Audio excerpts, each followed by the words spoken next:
So yeah, there's a new report out this week from Seafarers Rights International, cabotage, and they are following up a report they did in 2018, which revealed the extent to which cabotage has been adopted. Now, there's a kind of general myth in the industry, if you talk to ship owners, that cabotage is a bad thing and it's a minority thing and it's nothing to see here. Actually, what the SRI showed in 2018 is that far from it being a minority issue, it's actually the majority of governments have adopted cabotage, those with coastlines at least, which would obviously be relevant in this context. So we had 91 countries then, representing about 80% of the world's coastlines are covered by cabotage. The updated report is significant because that's now grown. And we've got 105 countries with cabotage, covering 85% of the world's coastlines. So that's really quite significant in itself. It shows that more and more countries are looking at the benefits of cabotage. And actually one of the determining factors that the SRI study has revealed is that often nations are looking at what other countries are doing, and that's why they're adopting cabotage, because they're seeing, oh, well, that's interesting. Why would that country do that? What are the benefits to the nation? Those benefits could be for us too, and so they're taking that step. Obviously, the big ones that people always quote is the US, the Jones Act, of course. Canada's has got cabotage. Brazil is well known for its cabotage. But increasingly, we're seeing nations like Norway picking up. And in some respects, although I don't think the SRI report sees it the same way as we might in the UK, the Employment Rights Bill, with its mandatory Seafarers Charter and the requirement to apply the Charter and the minimum wage if you visit the UK more than 120 times in a year, is sort of light cabotage. And it's clearly one of the issues that we'll be wanting to pick up with the new minister. We have a new minister, Keir Maher, and we know apparently from industry sources that he's very interested in promoting coastal shipping.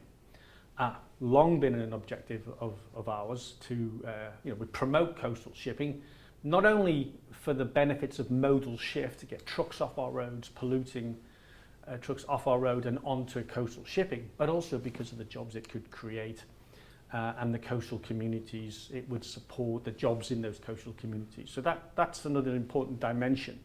And reports like the SRI's report on cabotage is a really useful tool and solid research and leverage for us in those discussions. Also this week, the ITF have just launched a national security report using some of the data that the SRI report reveals, and also relying heavily on the NATO report that we launched earlier this year, which calls for investment in national maritime fleet and national maritime skills to support the nation's maritime security and resilience. Again, COVID is clearly an example of how that security and resilience was exposed by the lack of sufficient national merchant ships and national maritime seafarers. So that's a useful spin-off from the SRI report. These reports can often, they're like pebbles in a pond. The ripple effect flows out and touches the sides and generates interest in other spin-off reports. So it's really, really quite an interesting time for us to be engaging with the minister here. And we've got the Netherlands to think about as well, because there are discussions there about the extension of the minimum wage to the Dutch continental shelf, where there's wind farms and offshore exploration going on. So these things are really important. They give solid arguments to advance those policy objectives. I think we could probably actually finish there, but shall we get through the rest of the questions in case we want to? Yeah, go ahead, go for it. Because that was genuinely 3 minutes of brilliant. So, you did mention that the UK has got what you described as a light touch cabotage with its Seafarers Welfare Bill and the mandatory Seafarers Charter that is coming in under the Employment Rights Bill. But why does the UK not have kind of like a bigger form of cabotage, and why does the Netherlands, why these two important maritime countries not have these same protections? So the reason why the UK doesn't already have cabotage and why the Netherlands doesn't, I mean, the Netherlands and the UK have always been very closely aligned. One of the reasons why Newmast was able to talk openly with FWZ, and we created Nautilus UK and Nautilus NL, and then we created Nautilus International, is that our maritime industries have very similar perspectives. Now, in structure, they're different. Very much short sea shipping in Europe was a strong issue for Dutch shipping industry, also dredging, ferries, obviously. But ours is more of a diverse fleet, globally trading. You know, let's think about the colonies, former colonies, our empire, all of that meant that the UK fleet was a much more international trading fleet. Obviously, domestic shipping is really important. Ferries, national ferries, and intra-European ferries is obviously important too. But so different, but very politically aligned in their philosophy and outlook. Open coast, let people come here, do business. We're an open economy in that respect. Now, things have shifted now, and of course, the growth of flags of convenience, the competition, fierce competition, unfair competition that represents, has seen the demise of particularly the UK flag. Tonnage tax tried to revive that, and with some success, of course, but now if you look back over the 25 years that tonnage tax has been in place, we don't see that it is generating flag growth and skills growth. Maintained skills, perhaps, I would give it that. But it hasn't grown the flag and it hasn't grown the skills base. So it's failing in that respect, which is why, a bit off this topic, of course, is cabotage, but it is one of the reasons why it's necessary to have a review. Now, what are our objectives? We want to grow the flag and we want to grow our skills for security and resilience.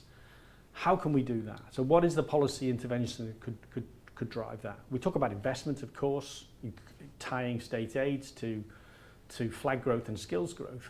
But how can we actually, against this fierce competition, how can we ensure that we will always have sufficient skills and ships? Cabotage is one of the answers. And I think this applies both in the UK context and in the Netherlands context.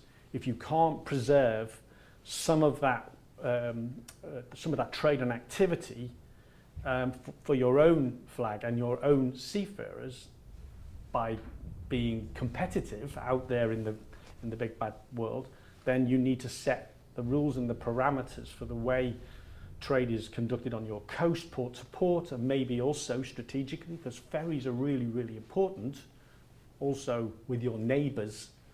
And that's just an extension of cabotage. But that's what we have with the Seafarers Rights Charter and the Employment Rights Bill and the 120 port call issue.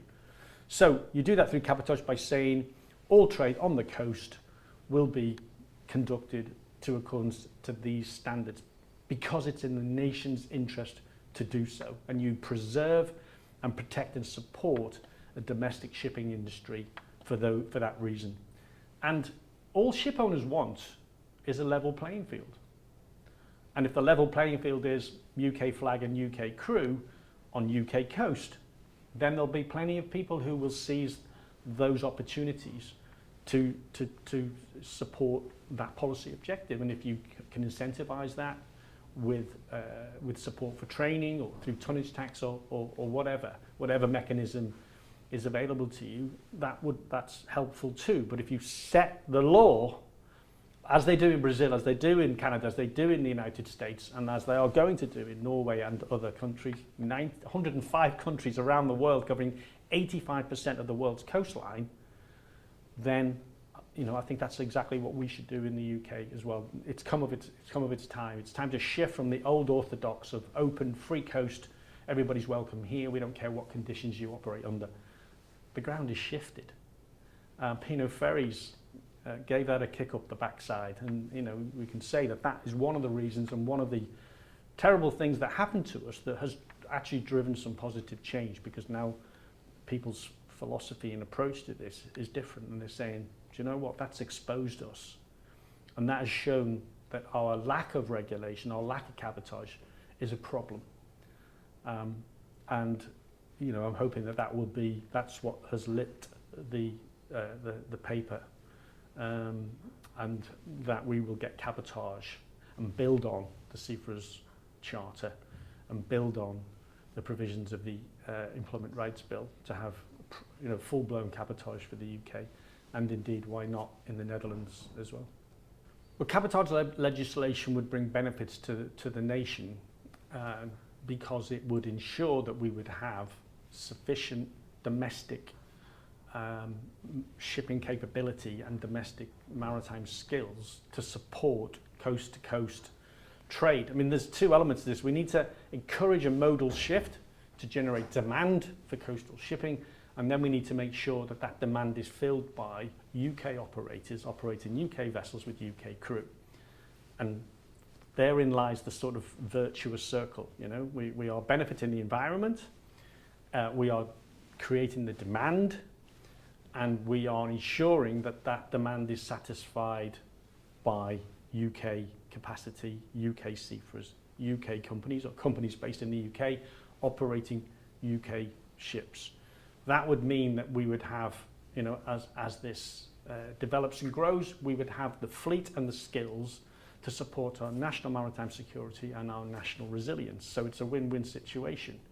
And it helps us to, you know, fight back against unfair competition with free and unfettered markets that unfortunately are, that's what happens that's what's happening now, and that's how we've seen our UK fleet and UK skills continue to decline, even though we have measures in place to try and support flag and skills growth against the competition that hasn't developed the way we would have hoped, to the extent we would have hoped. I'm not belittling the necessity or the value of the support that's been provided, say, from tonnage tax and, say, smart funding. It's necessary, but it hasn't delivered the increases that we initially anticipated. So we need additional policy interventions, and cabotage is exactly the type of policy intervention the nation needs.